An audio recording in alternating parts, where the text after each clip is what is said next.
Godt, så er vi her i Monfrey-parken, hvor Oras snowboardlinje er ved at sætte gang i sådan en slope-style konkurrence. Og her har vi Bettina fra snowboardlinjen. Hej Bettina. Hej. Hej. Hvad laver I sådan til daglig på snowboardlinjen?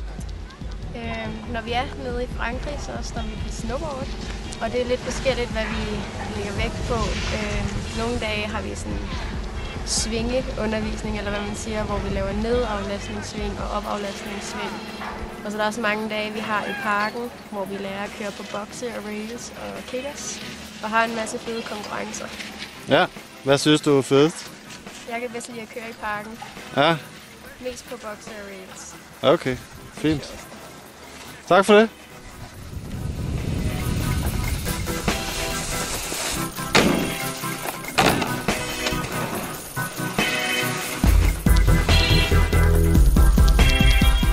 Ja, Anders han har på de sidste par dage lavet rimelig meget fremskridt.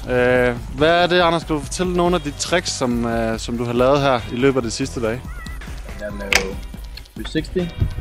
Ja. Så jeg har lavet chain dog. Ja. Og barrel roll. Og barrel roll. Ja. Og før det har du også lært et andet sejt trick. Hvad var det? Backflip. Ja.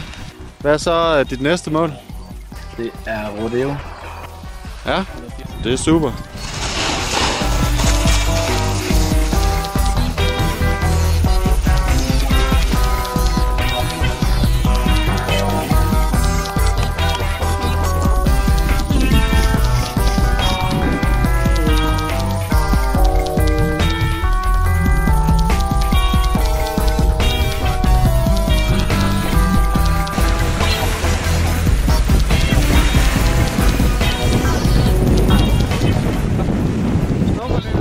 Nu blevet meget federe.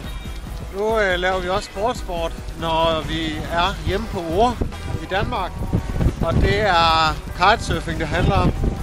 Så nu bliver man simpelthen også undervist i kitesurfing.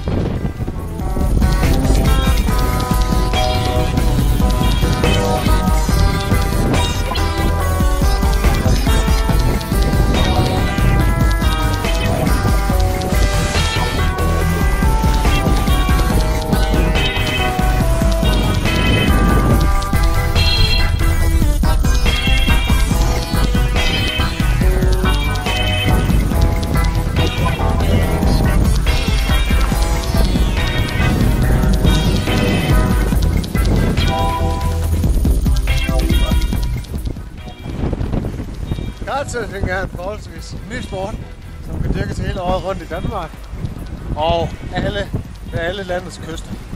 Og det er super fedt.